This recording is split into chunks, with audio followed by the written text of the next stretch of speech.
And now, live at 12.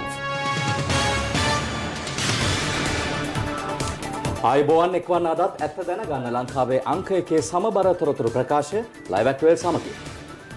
අදත් live ඇට් 12 සමගින් ඔබ හමු වන මම නිමේෂ් විජයසූරිය. මම ෆාතිමා නස්රින්. අදත් මුල්ම අවධානය ප්‍රධාන පුවත් සිරස්තල වෙතයි.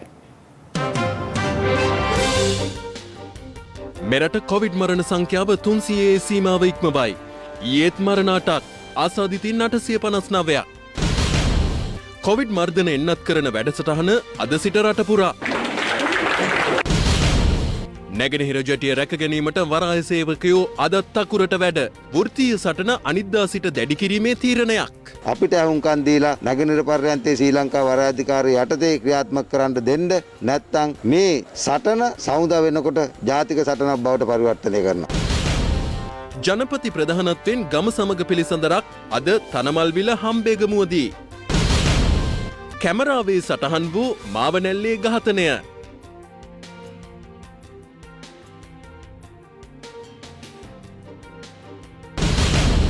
ඔක්ස්ෆර්ඩ් ඇස්ට්‍රාසෙනෙකා එන්නතට යුරෝපා කොමිසමේ අනුමැතිය.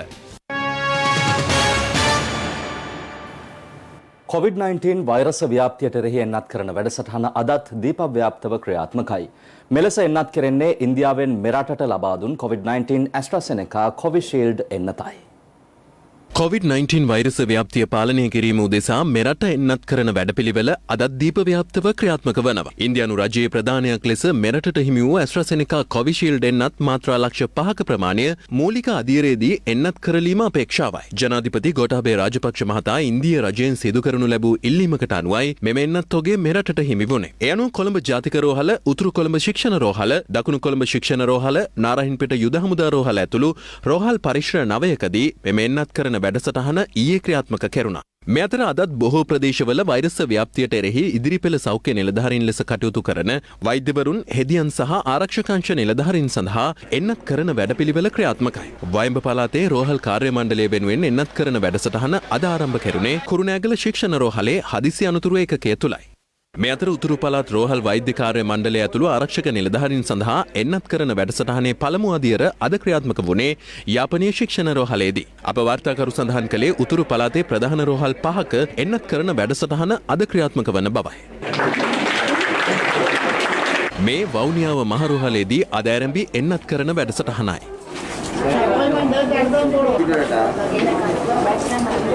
මේ අතර වවුනියාව ආරක්ෂක සේනා මූලස්ථානයේදීද යුද හමුදා සමාජිකයින් වෙනුවෙන් කොවිඩ් මර්ධන එන්නත ලබා දීම මෙලෙස සිදු කෙරුණා.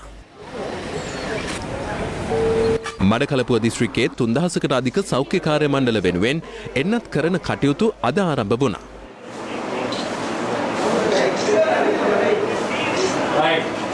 මේ උතුරු කොළඹ ශික්ෂණ රෝහල හෙවත් රාගම රෝහලේ එන්නත් කරන වැඩසටහන අද දිනේදී ක්‍රියාත්මක වූ ආකාරය. මහනුවර ජාතික රෝහලේදී එන්නත් කරන වැඩසටහන අද ආරම්භ කෙරුණේ අද උදෑසනයි. මේ අතර කොවිඩ් එන්නත ලබා දීමේදී ගුරුවරුන්ට ප්‍රමුඛතාව ලබා දෙන ලෙස රජයෙන් ඉල්ලා සිටින බවද අධ්‍යාපන අමාත්‍ය මහාචාර්ය ජී.එල්. පීරිස් මහතා ප්‍රකාශ කළා. අධ්‍යාපන ඇමති හැටියට මම අපේ ලලිත් වීරතුංග මැතිතුමාට යෝජනාවක් කරනවා. දැන් එන්නත ඊයේ ආවනේ ලංකාවට ගුරුවරුන්ට පාසල්වල. ඒ මොකද ළමයින් සමග දිනපතා ගැටෙන පිරිසක් අපේ ගුරුවරු. ඉතින් එම නිසා ඒ එන්නත ලබා ගැනීම සම්බන්ධයෙන් යම්කිසි ප්‍රමුඛත්වයක් අපේ ගුරුවරුන්ට ලබා දීම ඉතාමත් සුදුසුයි සාධාරණයි කියන නිර්දේශය මම අධ්‍යාපන ඇමති හැටියට රජයට කිරීමට බලාපොරොත්තු වෙනවා. මෙරට COVID-19 ආසාදිත මරණ සංඛ්‍යාව ඊයේ රාත්‍රියේදී 300ක්ම ගියා.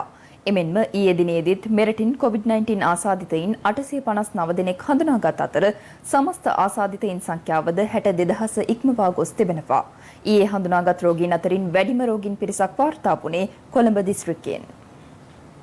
COVID-19 ආසාදනයේ වී සිටි පුද්ගලයන් 8 දෙනෙකු මිය ගිය බව රජයේ ප්‍රවෘත්ති දෙපාර්තමේන්තුව ඊයේ වාර්තා කළා. එම මරණ වාර්තාවේ තිබුණේ කොළොන්නාව, පානදුර, කළුතර, මොරටුව, පිළියන්දල, ගාල්ල, සයින්දමරුදු සහ රත්නපුර යන ප්‍රදේශවලින්. මරණ 7ක්ම අවුරුදු 50ට වැඩි වයසේ පසු වූවන් අතරින් වාර්තා වුණා. පෙරේදා දිනේදීත් මෙරටින් කොවිඩ් ආසාදිත මරණ 7ක් වාර්තා වූ අතර ඊයෙන් අවසන් වූ ගත වූ දින 7 තුල පමණක් මෙරටින් වාර්තා වූ කොවිඩ් ආසාදිත මරණ සංඛ්‍යාව 25.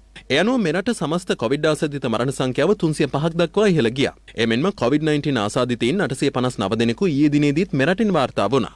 එම ආසාදිතයින්ගෙන් රෝගීන් 313 දෙනෙකුම කොළඹ දිස්ත්‍රික්කයෙන් වාර්තා වීමද විශේෂත්වයක්. ගම්පහ දිස්ත්‍රික්කයෙන් රෝගීන් 211 දෙනෙකු ඊයේ හඳුනාගෙන තිබුණා. කොළඹ දිස්ත්‍රික්කයේ ප්‍රදේශ 35කින් COVID ආසාදිතයින් ඊයේ වාර්තා වී තිබූ අතර එම දිස්ත්‍රික්කයේ වැඩිම ආසාදිතයින් පිරිස වාර්තා වී තිබුණේ ගොතටුව ප්‍රදේශයෙන්. එම සංඛ්‍යාව 74. ගම්පහ දිස්ත්‍රික්කයේ ප්‍රදේශ 50කින්ම ඊයේ ආසාදිතයින් වාර්තා වී තිබුණා. ඊයේ හඳුනාගත් ආසාදිතයින්ගෙන් 79 දෙනෙක් කුරුණෑගල දිස්ත්‍රික්කයෙන් හඳුනාගත් අතර කළුතර දිස්ත්‍රික්කයෙන් ආසාදිතයින් 78 දෙනෙකු හඳුනාගත්තා. සාමාන්‍යයෙන් දවසකට රෝගීන් 500ක් වගේ ප්‍රමාණයක් තමයි ආවේ. ඒක ඊට පස්සේ සති දෙකක් විතර යනකොට 600ක් වුණා. දැන් දෛනිකව රෝගීන් 700 750 අතර තුරේ වාර්තා වෙන තැනට ගමන් කරලා තියෙනවා. අපිට පහුගිය සතිය තුල දින ගණනාවකදී අපි දැක්කා දිස්ත්‍රික්ක 25ම රෝගීන් වාර්තා වෙනවා. දැන් ඊයේ දවසේ රෝගීන් 900ක් 850ක් ආවනම් එක්කෙනෙක් වටේට ආශ්‍රිතව 10ක් බිහි වුණොත් එහෙම අඩුම ගානේ 8500ක් 10000ක් විතර එක දවසට එකතු වෙනවා.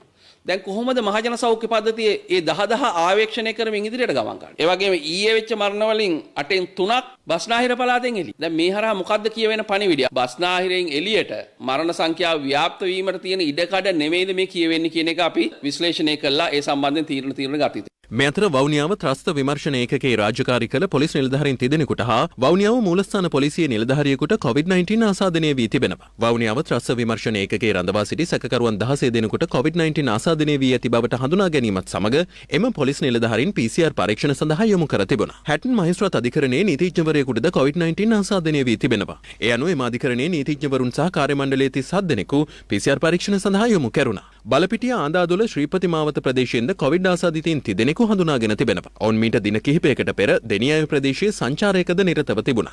මඩකලපුව කොට්ටමුණේ කනිෂ්ඨ විද්‍යාලයේ ඉගෙනමු ලැබූ සිසුවෙකුට COVID-19 ආසාදනය වී ඇති බවට හඳුනාගෙන තිබෙනවා. ඒ හේතුවෙන් එම සිසුවාගේ ආශ්‍රිතයින් 30 දෙනෙකු නිරෝධායනයට යොමු කර තිබෙනවා. මේ අතර COVID-19 ආසාදිත පුද්ගලයන්ගෙන් පළමු පෙළ ආශ්‍රිතයින් නිරෝධායන මධ්‍යස්ථාන කරා රැගෙන නොගොස් නිවෙස් තුලම නිරෝධායනය කිරීමට තීරණය කර ඇති බව මහජන සෞඛ්‍ය පරීක්ෂකවරුන් පවසනවා. ඉදිරියේදී පළමු පෙළ ආශ්‍රිතයින් නිරෝධායන මධ්‍යස්ථාන වෙත යොමු කිරීමක් සිද්ධ වෙන්නේ නැහැ. මොවුන් නිවෙස්වල තබාගෙන මේගොල්ලන්ට රෝග ලක්ෂණ මතුවෙනවද නැද්ද කියන එක විමර්ශනය කරමින් තියාගෙන දින 14ක කාල සීමාවකින් පසුව මොවුන්ව නිදහස් කිරීමක් තමයි මේ නිරෝධායනය කරන ක්‍රියාවලියේදී සිද්ධ වෙන්නේ. මේ අතර නිරෝධායන නීති උල්ලංඝනය කළ පුද්ගලයන් 30 දෙනෙකු ඊයේ දිනේදී අත්අඩංගුවට ගත් බව පොලිස් මාධ්‍ය ප්‍රකාශක නියෝජ්‍ය පොලිස්පති අජිත් රෝහණ මහතා සඳහන් කළා. මුහුණු ආවරණ නොපැළඳි දුරස්ථභාවයේ තබා නොගත් පුද්ගලයන් 30ක් පමණ අත්අඩංගුවට ගෙන තිබෙනවා. ඒ වගේම පසුගිය ඔක්තෝබර් 30 වෙනිදා සිට මේ දක්වා කාලය තුල නිරෝධායන රීති නොපිළිපැදි ගලයින් 2853 දෙනෙක් පමණ අත්අඩංගුවට ගෙන තිබෙනවා. මේ අතර දැනට හුදකලා කර ඇති මහනුවර මහයියාව ප්‍රදේශයේ පදිංචිකරුවන් පිරිසක් අද විරෝධතාවක නිරත වුණා. ඒ මාස දෙකකට ආසන්න කාලයක් හුදකලා කර ඇති තම ප්‍රදේශයේ හුදකලා බව ඉවත් කරන ලෙස ඉල්ලමින්. ඔක්ස්ෆර්ඩ් ඇස්ට්‍රසෙනෙකා එන්නත සඳහා යුරෝපා කොමිසමේ අනුමැතිය හිමි වී තිබෙනවා. මේ අතර මෙම එන්නත වයස අවුරුදු 65ට වැඩි පුද්ගලයන්ට ලබා නොදිය යුතු බව ජර්මනියේ එන්නත් කොමිෂන් සභාව ප්‍රකාශ කර තිබෙනවා. ගෝලීය කොවිඩ් ආසාදිතයින් සංඛ්‍යාව 10,26 ලක්ෂය ඉක්මවා ඇත්තේ ගෝලීය මරණ 22,16,000කට අධික සංඛ්‍යාවක් වාර්තා කරමින් මේ වන විට 7,43,25,000කට අධික පිරිසක් සුවය ලබා ඇති බවයි නවතම දත්ත වාර්තා පෙන්වා දෙන්නේ. කොවිඩ් වෛරසය සඳහා 75%ක ඵලදායීතාවක් පෙන්නුම් කළ බ්‍රිතාන්‍ය ඔක්ස්ෆර්ඩ් ඇස්ට්‍රාසෙනෙකා එන්නත සඳහා යුරෝපා ඖෂධ ඒජන්සිය විසින් කොන්දේසි සහිතව වෙළඳපොළ අනුමැතිය ලබා දී තිබෙනවා. ඒ එන්නත වයස අවුරුදු 18ට වැඩි පුද්ගලයන් සඳහා පමණක් ලබා දිය යුතු බවට නිවේදනය කරමින් මේ අතර යුරෝපා සංගමයේද ඇස්ට්‍රාසෙනෙකා එන්නත සඳහා අනුමැතිය ලබා දී ඇති අතර ඒ අනුව එම සංගමයේ අනුමැතිය ලද තෙවන එන්නත බවට ඇස්ට්‍රාසෙනෙකා එන්නත පත් වුණා. මීට පෙර යුරෝපා කොමිසමේ අනුමැතිය හිමි වී තිබූ එන්නත් වන්නේ ඇමරිකානු ජර්මානු නිෂ්පාදනයක් වන ෆයිසර් බයෝඑන්ටෙක් එන්නත සහ ඇමරිකාවේ මොඩර්නා සමාගම විසින් නිෂ්පාදනය කරන ලද එන්නතයි. මේ අතර ජර්මනියේ එන්නත් කොමිෂන් සභාව ප්‍රකාශ කර තිබෙන්නේ වයස අවුරුදු 65 සහ ඊට වැඩි පුද්ගලයන් සඳහා ඇස්ට්‍රාසෙනෙකා එන්නත නිර්දේශ කළ නොහැකි බවයි. ඊට හේතුව ලෙස ඔවුන් පෙන්වා දෙන්නේ වයස අවුරුදු 65ට වැඩි පුද්ගලයන්ට එන්නත් ලබා දුන් පසු එම වැඩිහිටියන් තුළ එන්නතෙහි කාර්යක්ෂමතාවය ඵලදායීතාවය පිළිබඳව ප්‍රමාණවත් දත්ත නොමැතිවීමයි. මේ අතර එක්සත් ජාතීන්ගේ සංවිධානයේ මහලේකම් 71 හැවිරිදි ඇන්ටෝනියෝ ගුටෙරෙස් පසුගියදා කොවිඩ් එන්නතක් ලබාගෙන තිබෙනවා. දකුණු කොරියාවේද ලබන මාසයේ එන්නත් කරන කටයුතු ආරම්භ වන අතර එහිදී සෞඛ්‍ය අංශ සහ ඉදිරි පෙළ වෘත්තිකයින්ට මුල් තැන දීමට පියවර ගෙන තිබෙනවා. මේ අතර විදේශ මාධ්‍ය වාර්තා කරන්නේ ඇමරිකාවේ නිෂ්පාදනයක් වන 90%ක ඵලදායීතාවක් පෙන්වන නොවැක්ස් එන්නත මාත්‍රා මිලියන 60ක් බ්‍රිතාන්‍ය විසින් නැණුම් කර ඇති බවයි. කොළඹ වරායේ නැගෙනහිර පර්යන්තයේ ඉන්දියාවේ අදානි සමාගමට ලබා දීමට විරෝධය පළ කරමින් නැගෙනහිර ජැටිය සුරකීමේ ජාතික ව්‍යාපාරය ආරම්භ කර ඇති අකුරට වැඩ කිරීමේ වෘත්තීය ක්‍රියාමාර්ගය එළඹෙන සඳුදා සිට තීව්‍ර කිරීමට තීරණය කර තිබෙනවා. මෙම තීරණය ගෙන ඇත්තේ ඊයේ රාත්‍රියේ වරාය සුරකීමේ ජාතික සභාව රැස් වූ අවස්ථාවේදී. වරාය සුරකීමේ ජාතික සභාව ඊයේ දහවල් පැවති විරෝධතාවයෙන් අනතුරුව කොළඹ ධර්මායතනයේදී ඊයේ රාත්‍රියේදී රැස් වුණා. වරාය සුරකීමේ ජාතික සභාවට අනුබද්ධ සංගම් 19ක නියෝජිතයින් මෙම රැස්වීමට සහභාගී වී තිබෙනවා. අපි අද මෙතෙන්ට ආවේ මේ නගරීර පර්යන්තේ දිනාගැනීමේ සටන ජයග්‍රහණය කරන්න. අද ඒ සියලු තීරණ මේ සභාවේදී ගත්තා.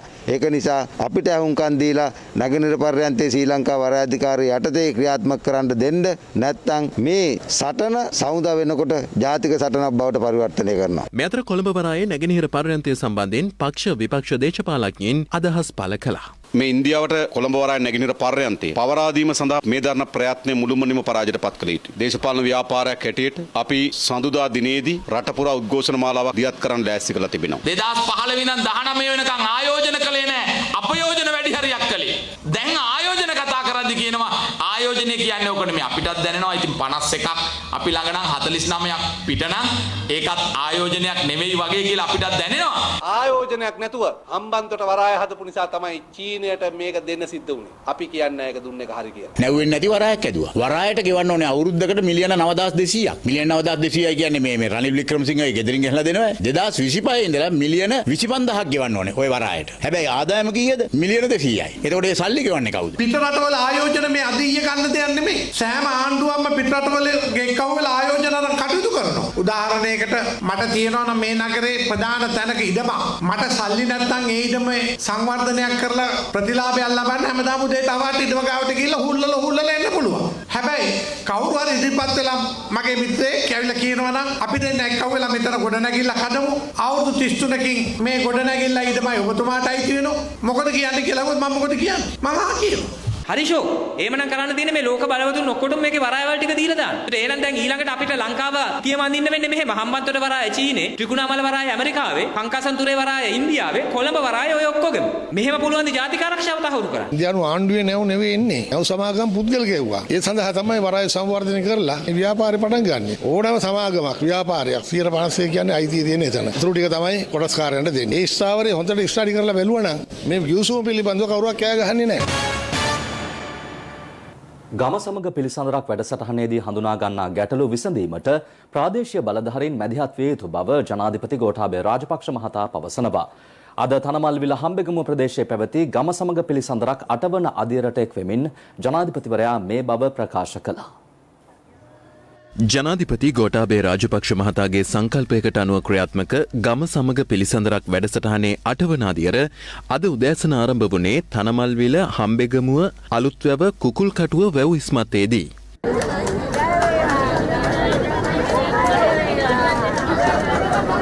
ජනතාව වෙත ගොස් ඔවුන්ගේ ගැටලුවලට විසඳුම් ලබා දීමේ මෙම වැඩසටහනට ප්‍රදේශීය දේශපාලඥයින් රජයේ නිලධාරීන් ඇතුළු පිරිසක් එක්ව සිටියා.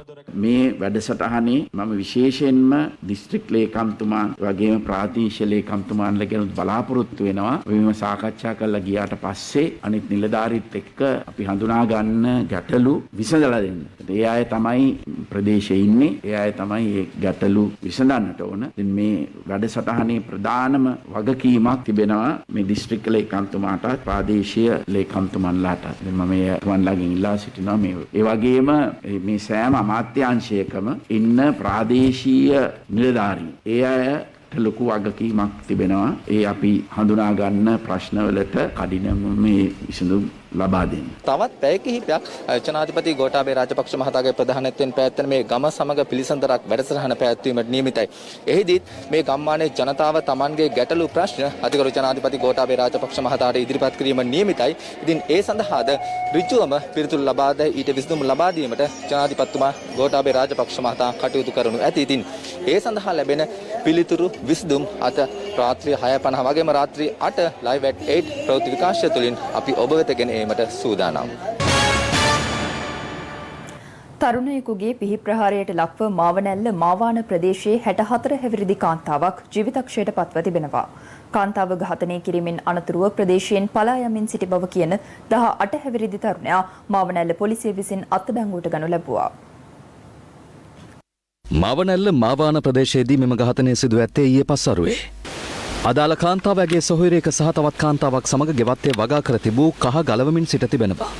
එම අවස්ථාවේ තියුණු ආයුධයක් රැගෙන දිවයින සැකකාර තරුණයා තියුණු ආයුධයකින් අදාළ කාන්තාවට පහර දෙන ආකාරය CCTV කැමරාවකද සටහන්ව තිබුණා.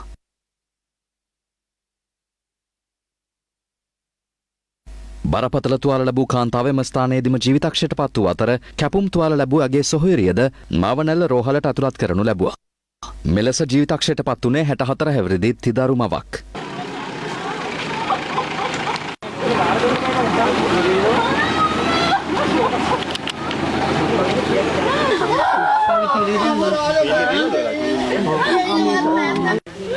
ඝාතනයෙන් අනතුරුව පලායමින් සිටි සැකකාර තරුණයා මාවනැල්ල පොලිසිය විසින් අත්අඩංගුවට ගෙන තිබෙනවා. පොලිස් විමර්ශනවලදී අනාවරණ වී ඇත්තේ පුද්ගලික ආරවුලක් දුරද ගියාමෙන් මෙම ඝාතනය සිදු කර ඇති බවයි. සැකකාර තරුණයාගෙන් එල්ලවන හිරිහැරවලට එරෙහිව මියගිය කාන්තාවගේ පාර්ශවය විසින් අවස්ථා කිහිපයකදීම පොලිසියට පැමිණිලි කර ඇති අතර පොලිසියද ඔහුට දැඩි ලෙස අවවාද කර තිබූ බවයි පැවසෙන්නේ. ඊට අමතරව ඔහුට එරෙහිව මාවනැල්ල අධිකරණයේ නඩුවක්ද විභාග වනවා. කෙසේ වෙතත් මෙම ඝාතන සිද්ධිය සම්බන්ධයෙන් මාවනැල්ල පොලිසිය පුළුල් පරීක්ෂණ සිදු කරනවා. මැතිවරණ සඳහා කළ වියදම් ඡන්දයෙන් පසු දින 30ක් ඇතුළත ලබා නොදෙන අපේක්ෂකයන්ගේ මන්ත්‍රී දුර අහෝසි කිරීමට හැකිවනසේ නව නීති සකස් කරන ලෙස මැතිවරණ කොමිෂන් සභාව ආණ්ඩුවෙන් ඉල්ලීමක් කරනවා. නව ආණ්ඩුක්‍රම ව්‍යවස්ථාවක් සකස් කිරීම සඳහා පත් කර ඇති කමිටුව වෙත යෝජනා මාලාවක් ඉදිරිපත් කරමින් මැතිවරණ කොමිසම තවත් යෝජනා 7ක් ඉදිරිපත් කිරීමටයි පියවරගෙන තිබෙන්නේ. පාර්ලිමේන්තුවට පැමිණීම අයහපත් මට්ටමේ පවතින මන්ත්‍රීවරුන් එම දුරවලින් පහ කිරීමට අවශ්‍ය බලය මැතිවරණ කොමිසමට ලබා දෙන ලෙසයි අදාළ යෝජනාවලියෙන් කොමිසම වැඩිදුරටත් ඉල්ලා සිටින්නේ. නව ආණ්ඩු ක්‍රම ව්‍යවස්ථාවක් සකස් කිරීම සඳහා යෝජනා ලබා ගැනීමට ආණ්ඩුව මේ වන විට කමිටුවක් පත් කර තිබෙනවා. ඊට විවිධ පාර්ශ්ව වෙතින් මේ වන විට යෝජනා ඉදිරිපත් කර ඇති අතර මැතිවරණ කොමිසම දේ සඳහා යෝජනා ඉදිරිපත් කිරීමටයි පියවරගෙන තිබෙන්නේ. ඒ අනුව කොමිසම පළමුවෙන්ම ඉල්ලා සිටින්නේ ඡන්ද බලය පුරවැසියාගේ ඍජු මූලික අයිතිවාසිකමක් බවට පත් කරන ලෙසයි. එමෙන්ම මැතිවරණ වලට තරග කරන සියලු අපේක්ෂකයන් ඒ සඳහා සිදු කළ සැබෑ වියදම් ඇතුළත් ප්‍රකාශනයක් ඡන්ද විමසීම අවසානයේදී ලබා දිය යුතු බවද එම යෝජනාවල සඳහන්. දින 30ක් ඇතුළත එය ලබා නොදීම හෝ ඊට සාබාධ්‍ය තොරතුරු ඇතුළත් කිරීම මන්ත්‍රී දුර අහෝසි කළ හැකි වරදක් ලෙස ව්‍යවස්ථාවට ඇතුළත් කරන ලෙසත් මැතිවරණ කොමිසම ඉල්ලා සිටිනවා. මීට අමතරව පාර්ලිමේන්තු මැතිවරණයේදී ජාතික ලයිස්තුවෙන් පත් කිරීම සඳහා ලබා දෙන මන්ත්‍රීවරුන් කිසියම් දේශපාලන පක්ෂයක් විසින් දින 7ක් ඇතුළත පත් නොකරන්නේ නම් නාම ලේඛනයේ අනුපිළිවෙලට පුද්ගලයන් නම් කිරීමේ බලය මැතිවරණ කොමිසම සතු විය යුතු බවත් අදාළ යෝජනාවලියේ සඳහන්. එමෙන්ම පාර්ලිමේන්තුවට පත්වන යම් මන්ත්‍රීවරයෙකු සිය දුර කාලයේ පළමු වසර දෙක තුළ යම් රෝගී තත්ත්වයක් හෝ වෙනත් සාධාරණ හේතුවකින් තොරව එම කාලය තුළ පවත්වනු ලබන මුළු පාර්ලිමේන්තු රැස්වීම් දින ගණනින් ආම වශයෙන් 3න් එකකටවත් නොපැමිණියහොත් ඔහුගේ මන්ත්‍රී දුර අහෝසි කළ යුතු බවත් මැතිවරණ කොමිසම යෝජනා කර තිබෙනවා. මේ අතර ජනමත විචාරණයේදී දැනට පවතින්නේ එක් නිශ්චිත කරුණක් පිළිබඳව ජනමත විමසීමට අදාළ විධිවිධාන පමණයි. ආණ්ඩුක්‍රම ව්‍යවස්ථාවේ එම වගන්තිය සංශෝධනය කර යම් පනතක යම් නිශ්චිත කාර්යයන් කිහිපයක් සම්බන්ධයෙන් විධානයක් හෝ විධාන කිහිපයක් සම්බන්ධයෙන් ජනතා අදහස් ලබාගත හැකිවන පරිදි සංශෝධනය කළ යුතු බව මැතිවරණ කොමිසම පෙන්වා දෙනවා. ඊට අමතරව පාර්ලිමේන්තුව ඇතුළු සියලු මහජන නියෝජිත ආයතනවල මන්ත්‍රීවරයෙකු කිසියම් වරදක් සම්බන්ධයෙන් අධිකරණයෙන් වරදකරු වූ පසු ඔහු හෝ ඇය මන්ත්‍රී දුරේ දැරීමට නුසුදුස්සෙකු වන්නේ නම් එම අවස්ථාව විමර්ශනය කොට එම දුරෙන් එම තැනැත්තා ඉවත් කිරීමට මැතිවරණ කොමිසමට බලය පැවරිය යුතු බවද ආණ්ඩුක්‍රම ව්‍යවස්ථා කමිටුව වෙත එම කොමිසම දැනුම් දී තිබෙනවා. ඔබ නැවතත් ලයිව් 12 සමගින් භික්ෂුන් වහන්සේ නමකට පහර දුන් පිරිසක් අත්අඩංගුවට ගන්නා ලෙස පොලිසියට බල කරමින් තවත් භික්ෂුන් වහන්සේ නමක් ඊයේ රාත්‍රියේ සිට පාදුක්ක පොලිසිය ඉදිරිපිට සත්‍යාග්‍රහයක් ආරම්භ කර තිබෙනවා. උන්වහන්සේ පවසන්නේ දේපල ආරවුලක් මුල් කරගෙන අදාළ පහර දීම සිදු කර ඇති බවයි. පාදුක්ක වටරක ප්‍රදේශයේ ආරණ්‍ය සේනාසනයක වැඩ සිටි භික්ෂුන් වහන්සේ නමක් කිසියම් පිරිසකගේ ප්‍රහාරයට ලක්ව තිබෙනවා. මේ වන විට පාදුක්ක ප්‍රාදේශීය රෝහලේ ප්‍රතිකාර ලබන උන්වහන්සේ පවසන්නේ ආරණ්‍ය සේනාසනයේ දේපල සම්බන්ධයෙන් මතු ආරවුලක් මත මේ පහර දීම සිදු වූ බවයි. උන්වහන්සේ පවසන්නේ මේ ආරණ්‍ය සේනාසනය සහිත ඉඩම නිත්‍යානුකූලව තමන් සතු බවයි. ලංකාවේ බුදුන් උපන් නායයි කියන මේ මිත්‍යාවක් පතුරවන කණ්ඩායමක් තමයි ඇවිල්ලා අපිට පහර දීලා මේ ස්ථානයෙන් පිට වෙන්න නැත්නම් මරනවා කියලා මේ මරණීය තර්ජනය කළා අපිට මේ විදිහ අතවරයක් කළේ. මේ අතර ප්‍රහාරය සිදුවන අවස්ථාවේ ආරණ්‍ය සේනාසනයේ වැඩවාසය කළ තවත් භික්ෂුන් වහන්සේ නමක් සිද්ධිය සම්බන්ධව මෙලෙස විස්තර කළා. මම හිටියේ අර කුටියක් ඇතුලේ ඊට පස්සේ අර පොඩි හඳුලා වෙලා කිව්වා නායක හඳුරන් උස්සගෙන ඇවිල්ලා එතන මැද සාලේ පොළවේ ගැහුවා කියලා. ඊට පස්සේ මට අසිනිපි හිටියේ ලාවේ ඊට පස්සේ මම ඇවිල්ලා බැලුවා. ඊට පස්සේ කට්ටිය අපිට බැන්න. ඊට පස්සේ අර කාමර වලට දාලා ලොක් කරා ඒ කට්ටියම. ඊට ඊට පස්සේ කට්ටිය මේ අපේ පරණි බියයින් කරලා අලුත් බිදාලා ඊට පස්සේ ඔක්කොටම බිදාලා අපිව ගිහින් අර කාමරේ දාලා මේව කරා. කී දෙනෙක් විතර ආවද? ආවා 20ක් විතර ආවා. අදාළ පහරදීමට විරෝධය පළ කරමින් භික්ෂුන් වහන්සේ පිරිසක් පාදුක්ක පොලිසිය ඉදිරිපිටදී මෙලෙස සත්‍යග්‍රහයක් ආරම්භ කළා. උන්වහන්සේ චෝදනා කළේ පහරදීමට පැමිණි පිරිසෙන් කොටසක් තවමත් නිදැල්ලේ පසුවන බවයි. ටික කියන්නේ නැතුව අපි කොහොමද අත්අඩංගුවට ගන්නේ කියලා පොලිසියෙන් අහනවා අපේ. එතකොට අපිට නන්දි කරගෙන ඕන. මේ වාඩි වෙන්න ආවේ මේක විසඳන්න බෑ. ආමතුරුනේ තව දවස් දෙකක් දෙන්නකෝ. මීට ඉස්සරහ දවස් දෙකක් කිව්වා. නෑ. පහළ දීමුට ආපු අය අපි අඳුරන්නේ. මේ සිද්ධිය සමතයට පත් කිරීමට ප්‍රදේශයේ ඉහළ පොලිස් නිලධාරීන් කිහිප දෙනෙකු පැමිණියද සත්‍යග්‍රහයේ නිරත භික්ෂුන් වහන්සේ පැවසුවේ සැකකරුවන් අත්අඩංගුවට ගන්නා අතුරු සිය විරෝධතාවය අත් නොහරින බවයි. හිටපු තායිලන්ත තානාපතිවරිය සහ අග්‍රාමාත්‍ය මහින්ද රාජපක්ෂ මහතා අතර හමුවක් පැවැත්වුණා. සිය දුර කාලය නිමවා මෙරටින් පිටව යාමට පෙර තානාපතිවරිය ඇගේ දුර කාලය පුරා ලැබුණු සහයෝගය වෙනුවෙන් සිය ස්තුතිය පළ කළා. දුරකාලය නිමවා මෙරටින් පිටව යන තායිලන්ත තානාපති චූලාමනී චාර්සුවන් මහත්මිය සහ අග්‍රාමාත්‍ය මහින්ද රාජපක්ෂ මහතා අතර නිල හමුවක් විජේරාම නිවසේදී ඊයේ පැවැත්වුණා. එහිදී වසර ගණනාවක් පුරා ඇයට ශ්‍රී ලංකා රජයෙන් ලැබුණු සහයෝගය පිළිබඳව අගමැතිවරයාට සිය කෘතවේදීත්වය පළ කළ තානාපතිවරිය පැවසුවේ අභිනව තායිලන්ත තානාපතිවරයාටත් එම සහයෝගය ලැබෙනු ඇති බවට අපේක්ෂා කරන බවයි. එමෙන්ම දෙරට අතර සාකච්ඡා වෙමින් පවතින තායිලන්ත නියෝජනයක් සහිත වවුනියාවේ සීනි කර්මාන්ත ශාලාව සංවර්ධන ව්‍යාපෘතිය සහ දෙරට අතර උපාය මාර්ගික ආර්ථික හවුල්කාරීත්ව ගිවිසුම දීර්ඝ කිරීම පිළිබඳවත් සාකච්ඡා වුණා.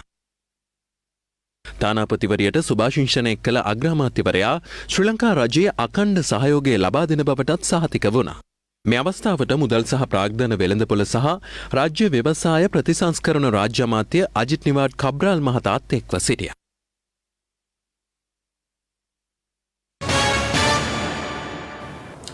වැටලීම් වලදී ආරක්ෂකංශ භාරයට ගන්නා මත්කුඩු තොග දිගු කාලයක් තබා නොගෙන විනාශ කිරීමේ වැඩපිළිවෙලක් පිළිබඳව රජයේ අවධානය යොමු වී ඇති බව ආරක්ෂක ලේකම් විශ්‍රාමික ජෙනරාල් කමල් ගුණරත්න මහතා පවසනවා. ඒ මහතා මේ අදහස් පළ කළේ අත්තනගල්ල ඌරාපොළ නව දිගන්තය මද්‍රව්‍ය පුනරුත්ථාපන මධ්‍යස්ථානයේ නව ගොඩනැගිල්ලක් විවෘත කිරීමේ අවස්ථාවට සහභාගී වෙමින්. අත්තනගල්ල ඌරපොළ නවදිගන්තයේ මද්‍රව්‍ය පුනරුත්ථාපන මධ්‍යස්ථානයේ ඉදිකළ නව ගොඩනැගිල්ල ඊයේ පස්වරුවේ විවෘත කෙරුණේ ආරක්ෂක ලේකම් විශ්‍රාමික ජෙනරාල් කමල් ගුණරත්න මහතාගේ ප්‍රධානත්වයෙන්.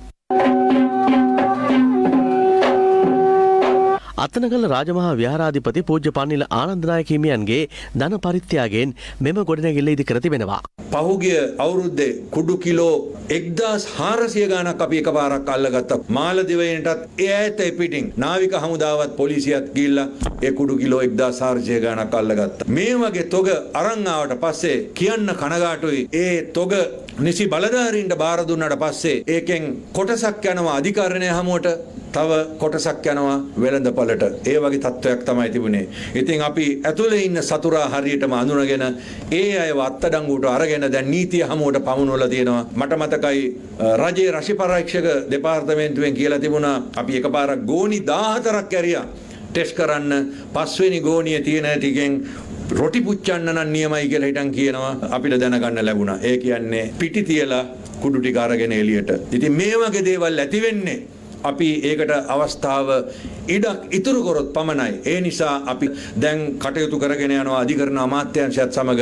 ඒ වගේ කුඩු තොගයක් අහුවෙච්ච වහම ඒ තොගය විනිශ්චයකාරතුමෙක් ඉදිරියට පත් කළා එතුමාගේ නිර්දේශය අනුව පොඩි සාම්පලයක් තියාගෙන ඉතුරු සම්පූර්ණ ප්‍රමාණයම කිරලා සම්පූර්ණයෙන්ම විනාශ කළා දාන්න. සමස්ත ලංකා බෞද්ධ මහා සම්මේලනයේ 101 වෙනි සංවත්සරික උත්සවය ඊයේ පැවැත්වුණා. ඒ කොළඹ නවකෝරළේ ප්‍රධාන අධිකරණ සංඝනායක පූජ්‍ය දිව්‍යගහ යසස්සේ හිමියන්ගේ ප්‍රධානත්වයෙන් සමස්ත ලංකා බෞද්ධ මහා සම්මේලනයේ බිහි කෙරුණේ 1919 වසරේ දෙසැම්බර් 20 වෙනි දිනයි. සමස්ත ලංකා බෞද්ධ මහා සම්මේලනය එදා සිට මේ වනතෙක් බෞද්ධ නායක නායිකාවන් 32ක් යටතේ හැදී වැඩි පෝෂණය වුණා. එහි 101 වෙනි සංවත්සරික උත්සවයයි ඊයේ මෙලෙස පැවැත්වුණේ. මෙහිදී බෞද්ධ හිමිකම් කොමිෂන් සභා වාර්තාව එළිදැක්වීමද සිදු කෙරුණා. මේ අවස්ථාවට එක් වූ අමාත්‍ය ආචාර්ය රියාද් මිරාල් සරත් වීරසේකර මහතා පැවසුවේ මෙරට ශාසන උන්නතිය උදෙසා සමස්ත ලංකා බෞද්ධ සම්මේලනයේ සිදු කරන මෙහෙය අද්විතීය බවයි. මම දකින විදියට බුදුදහම කියන්නේ මණිකක් නම් ඒ මණික ආරක්ෂා කරන කරඬුව තමයි ශාසනය. කරඬුව විනාශ වුණොත් මණික අනුතුරේ, ආසනය විනාශ වුණොත් දහම අනුතුරේ. ශ්‍රී ලංකාව අපේ හෙළබිම, අපේ මාතෘ භූමිය, බෞද්ධ රටත් අදත් අපිට මේ දහම රැකිලා තියෙන්නේ අපි ශාසනය ආරක්ෂා කරපු නිසා. දේවානම්පියතිස්ස රජුරෝ මිහිඳු හාමුදුරන්ට අතපැන්වත් කරලා මේ රට බුද්ධ ශාසනයට පූජා කළා. දුටුගැමුණු රජුරෝ 3 වතාවක් මේ රට ශාසනයට පූජා කළා.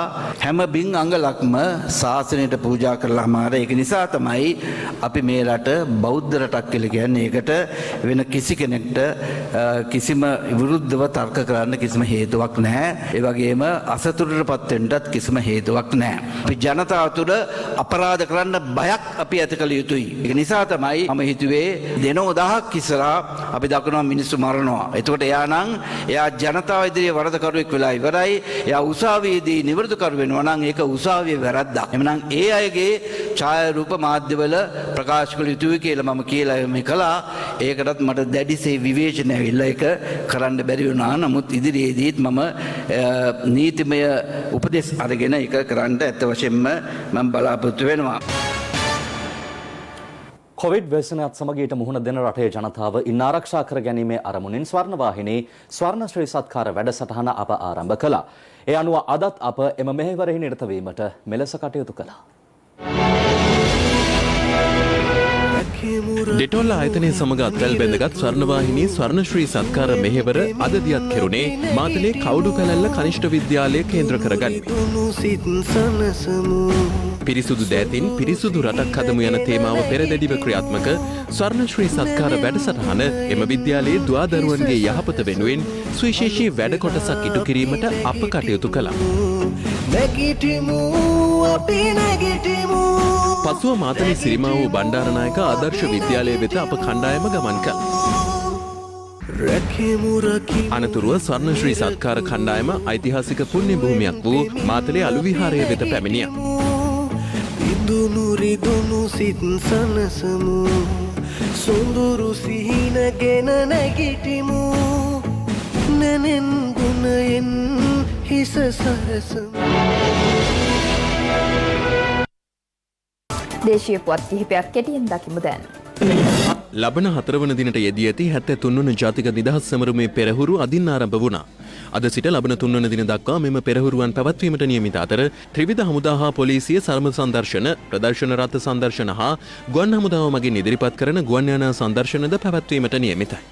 ලබන 4 වන දින පැවැත්වීමට නියමිත නිදහස් සමරුව හේතුවෙන් කොළඹවට විශේෂ රථ වාහන සැලැස්මක්ද ක්‍රියාත්මකයි.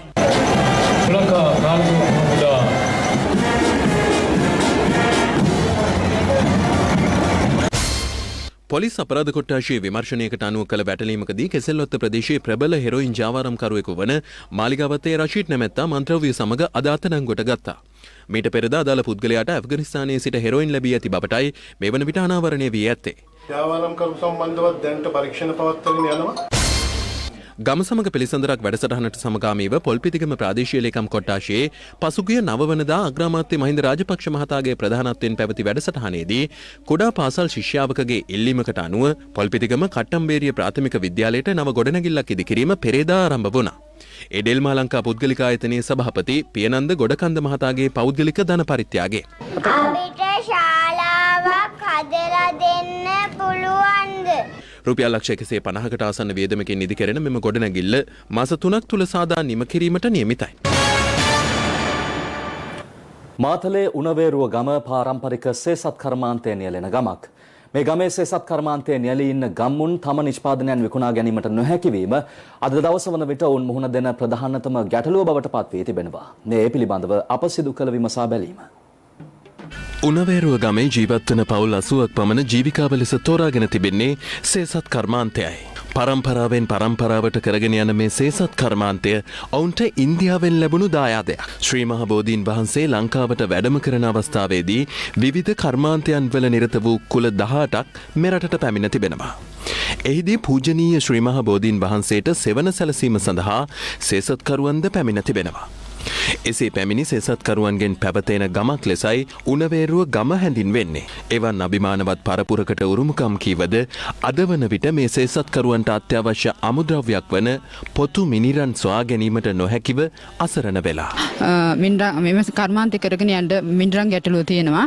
අත්‍යවශ්‍යම දේ තමයි මින්රන් කියන්නේ. ඒ කියන්නේ මින්රම නැති වුණොත් මේ කර්මාන්තය අකල් මරණ වෙන්න පුළුවන්. ඒ කියන්නේ මේ කර්මාන්තය ඉදිරියට ගෙනියන්න නම් අනිවාර්යෙන් මින්රන් ඕනේ. ඒ නිසා අපිට ලොකුම ගැටලුව වෙලා තියෙන මිනිරන් ප්‍රශ්නේ. ඒකට විසඳුමක් ලබා දෙන්න කියලා ඉල්ලීමක් කරනවා. මීට පෙර මෙම පිරිස් පොතු මිනිරන් සොයාගෙන තිබුණේ මොරගහකන්ද ජලාශය තිබූ ප්‍රදේශයෙන්. නමුත් මොරගහකන්ද ජලාශයට එම මිනිරන් පතල යට වූ නිසා පොතු මිනිරන් සොයා ගැනීම දැන් ඉතා දුෂ්කර කාර්යයක් වී තිබෙනවා. පවතින කොරෝනා තත්ත්වය හමුවේ සේසත් අලවියද සම්පූර්ණයෙන්ම අඩාල වෙලා. ගොඩාක් දුක්බර ජීවිතයක් තමා ගත කරන්නේ.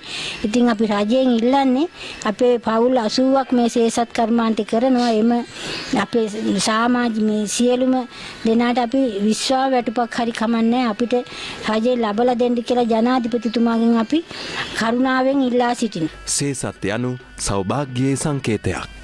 එසේ වත් සේසත් නිෂ්පාදනයන්ගේ සෞභාග්‍ය රඳා පැවතීමට නම් සේසත් කර්මාන්තය නගා සිටුවීමට රාජ්‍ය මැදිහත්වීමත් සිදු කර දෙන ලෙස උණවේරුව ගමේ සේසත් නිෂ්පාදකයින් රජයෙන් ඉල්ලා සිටිනවා. ඒ සමගින් ලයිව් ඇට් වෙලා අදට අවසන්. ඔබට සුබ දවසක්.